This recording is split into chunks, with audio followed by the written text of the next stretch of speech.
Yeah, the Deadman gear, the thing is, my people are so damn happy, I, like, don't care. My moods are 100% for 2 of them and 70-ish% for 2 of them.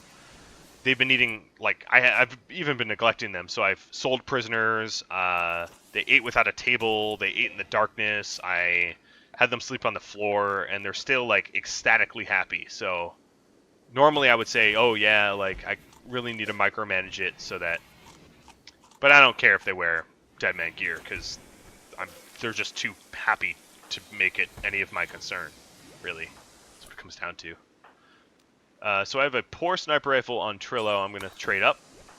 I have a good sniper, or superior sniper rifle on Gwen. And now Davies, I'm going to give the charge rifle, which is a pretty decent improvement. Things I wish I had prior to the fight. So one thing I did do is I'm allowing them to wear Deadman gear, but if you look at their outfits, I believe I did this. No, I guess I didn't. Well, I'll do it now. I will disallow tattered stuff. Because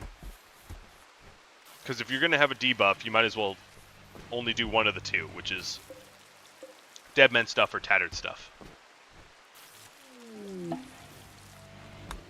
Having a lot of stuff break down on me as well. And one of my prisoners goes berserk, and immediately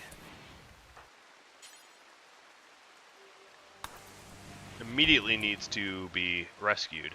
But what I can do is, I guess, bury the body that he's sharing a bed with. I'll give him that much kindness, I suppose.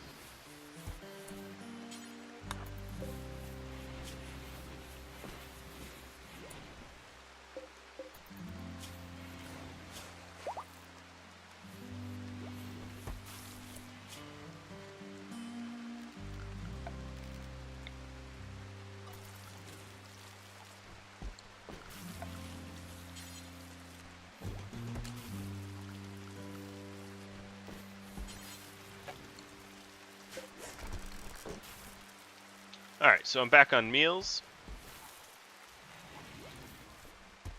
I believe I had queued this to drop, but there we go. That's better. Trillo is constructing some of the turrets I've lost. I think Griffiths, I'm going to have rearm these deadfall traps. He's the only one that's allowed in the area to do it.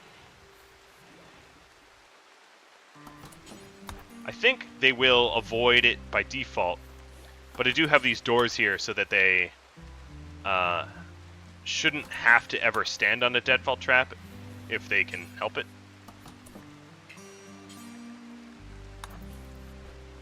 But that doesn't mean that Griffiths doesn't do the stupid thing, which is to run across deadfall traps rather than... I guess when they're disabled, they prioritize not standing on them. But when they're enabled, he'll avoid them. I'm just wary of it because I've already had... who was it? Was it Morgan, actually? Yeah, it was Morgan that injured his own eye on a deadfall trap. He triggered it. Now that I think about it, Morgan seems to be the one that had a death wish. He stared at a deadfall trap eye first and blew out his right eye on it, and then he runs around missing like 500 shots in a row on a centipede, causing the centipede to kill him after the centipede is already destroyed. Like, he was, I guess, the opposite holder. Instead of a really effective killer, he was a really ineffective killer. I mean, it reminds me of an old YouTube video I saw years ago, which is the, like, extraordinary long murder with a very ineffective weapon, or something along those lines, which was basically like a guy killing someone with a spoon. I think is probably the easiest way to summarize. It was really funny, a good watch, but a very strange thing to have watched.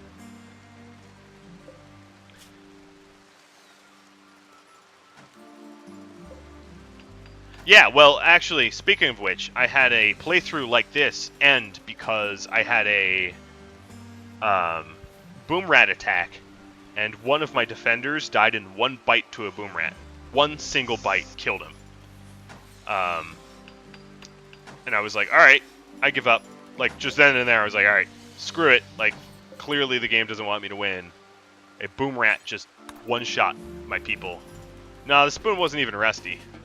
It was... The whole point of it was the guy was being tortured for years because this evil spirit was chasing him with a spoon and just beating him to death. Like, very, very, very gradually. And no one would believe him, you know, that he was being beaten to death by, like an evil spirit. This sounds strange, but it was pretty well done. Well done little production. Alright, so I'm hauling out the rest of this clothing. I guess I'll start hauling this wood as well. You never know when it can become useful.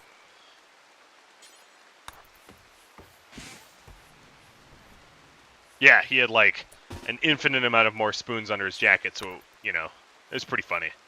And at one point in the movie, he even throws a spoon, causing the, Yeah, you should go ahead and watch it before I spoil too much of it. Alright, so here comes my slaver.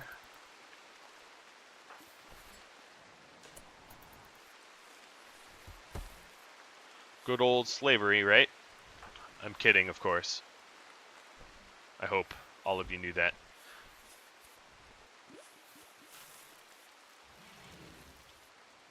So Trillo is our trader of choice, so here we go. I will sell them both my prisoners, one being much more valuable than the other, actually. The lazy pessimist is apparently worth a whole lot more than the pyromaniac chemical interest. I'm going to sell them the armored cocktails, the poor sniper rifle, the pistol as well. And that's probably about it, but that is a big chunk of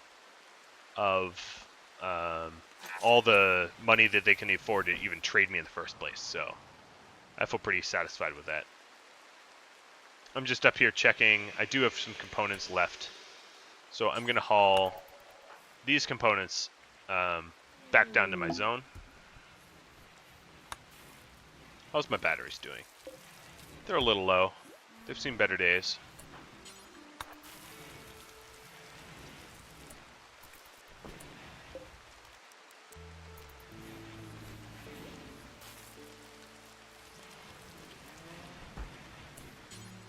Now I have a whole lot of warg fur that no one's moved out of the kitchen. I guess let's go do that now.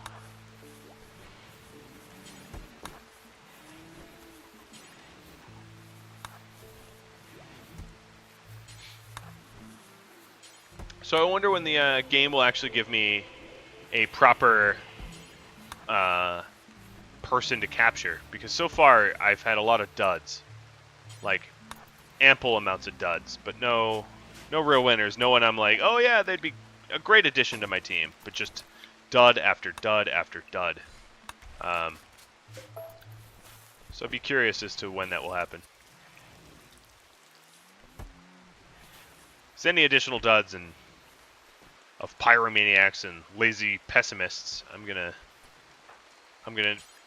start shooting first and asking questions later. I'm not gonna worry about making sure that I take prisoners anymore. But I do want to expand my numbers. I just don't want it to be, you know, of worthless people.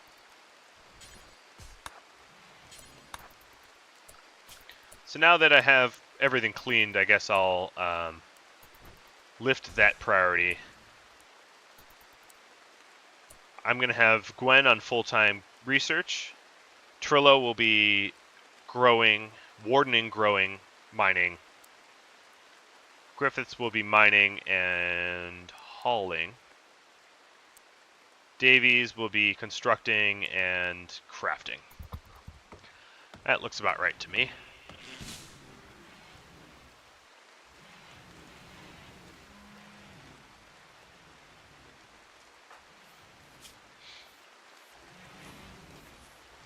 So I'm just looking at their moods. My lowest mood I have here is mostly due to the fact that they're urgently hungry. something that she is remedying right at this moment.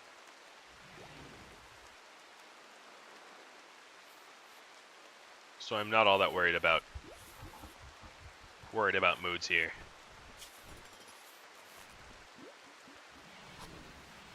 So this room is now somewhat impressive. I guess I can put this up here. That might make more sense. And that's without decent seating. I mean, the seating I have is crap, so... You know, and the quality of the stuff is crap. Yeah, people that can't halt, people that can't do dumb labor, bother me as well. Because there's always ample downtime in your colony, like there should be, you know? And if they can't haul, then they're not really doing anything. They're just not contributing in any meaningful way, in my opinion.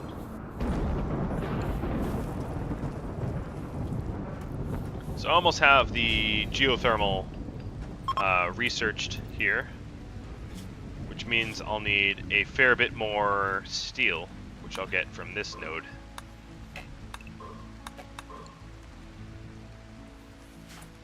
But I figured before I do that, I should probably haul these mortar shells in. You never know when they'll be useful.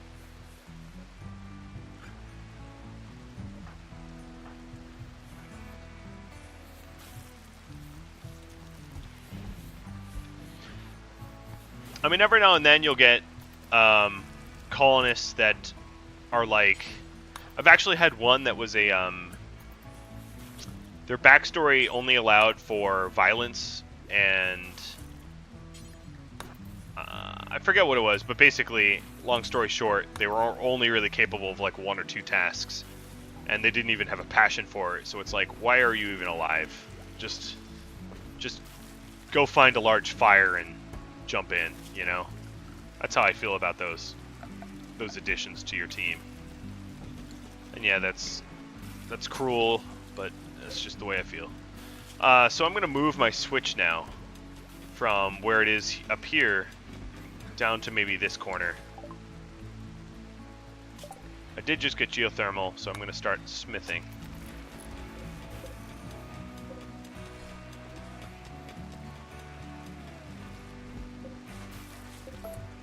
But I think what I'm going to do is, although I hate asymmetry, I'm going to move the solar panel up a little bit so that they can walk around it.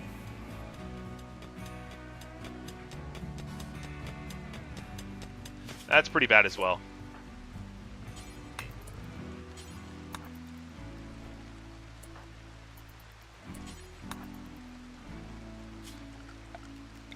I mean, surely if you have, like, prepare carefully, you could probably design someone far worse than we could even come up with, I assume. But I guess that's not the point, right? Alright, so I got geothermal here, which cuts a little bit into my garden, but not in any significant way.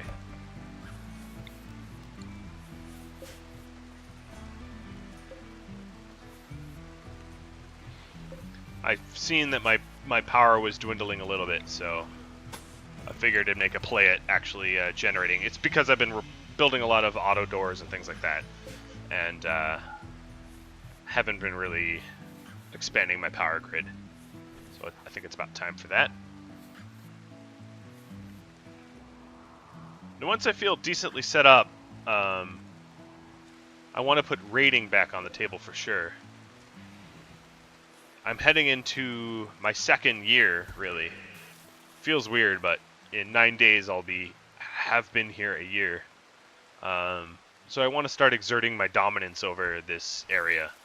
And I have been slaving and killing and exploiting, but you know, I feel like I could do more.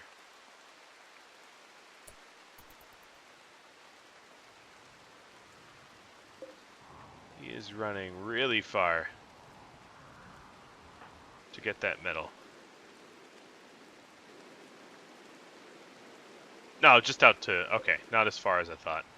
I'm actually going to disallow this steel. And this steel. It's too far and not enough to bother making the trip.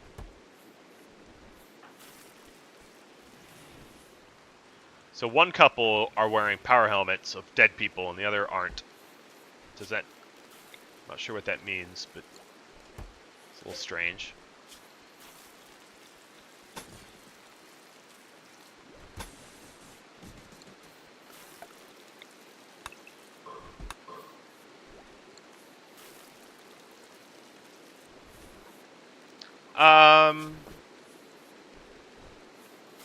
Work and joy times. Well, I don't really need joy times with them, to be honest. They're, like I've explained before, they're really, really happy just existing, which means joy times are a little superfluous, and they're filling up all the other time with work.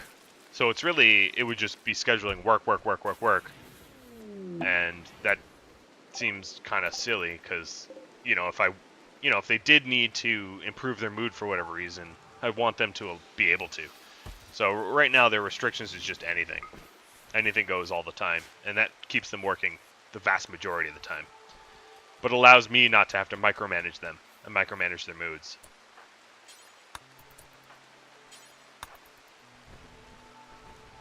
I mean, I will micromanage if it's called for. So if I need to, like my sea ice survival, for instance, I micromanage the hell out of my survivors because it's sea ice. It's frigging hard to survive. You know, but here, just to improve the flow of the video and the progress, I'm trying to keep everything at max speed and sort of guiding them. So for instance, I see them hauling, you know, not a full handload of steel, I'll tell them, hey, grab the whole handful, not just 42 of 75 or whatever, because you're trying to build something or whatever. But for the most part, no, I don't. I will micromanage when it's called for, but I won't force them necessarily. So I actually want... No, Gwen has one hand. I want Trillo building this. It's too big of a construction project to fail at. It's too many resources. So I'm just going to forbid it until Trillo's awake. Not alive, but awake.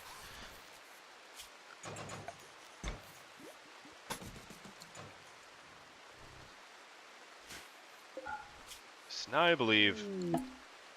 Exotic goods, alright. So I believe this switch, yeah. This switch now controls the turrets, not the doors, but the turrets.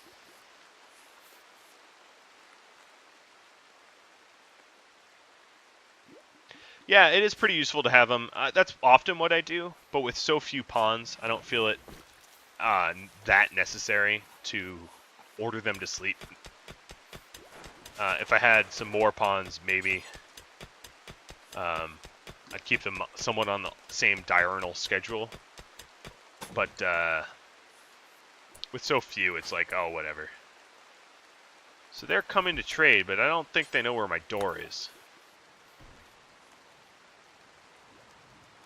I'll go run to them, I suppose.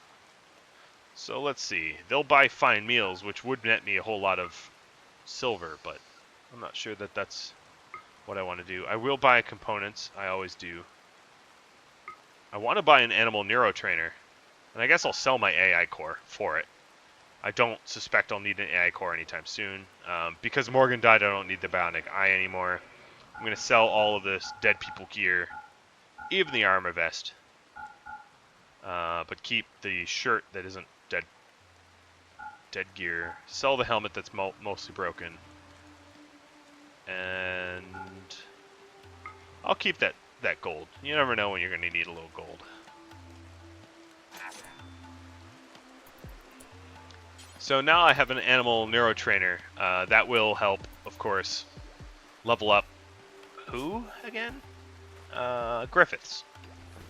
So Griffiths will be able to tame a whole lot larger variety of things. My medicine neurotrainer will go to Gwen once Gwen gets a hand. In fact, I don't think they had... Maybe they did have a prosthetic arm. I usually look for bionic arms and don't even consider prosthetic arms. But in this case, a prosthetic arm would greatly improve her ability to do medicine. So I'll just go ahead and buy it.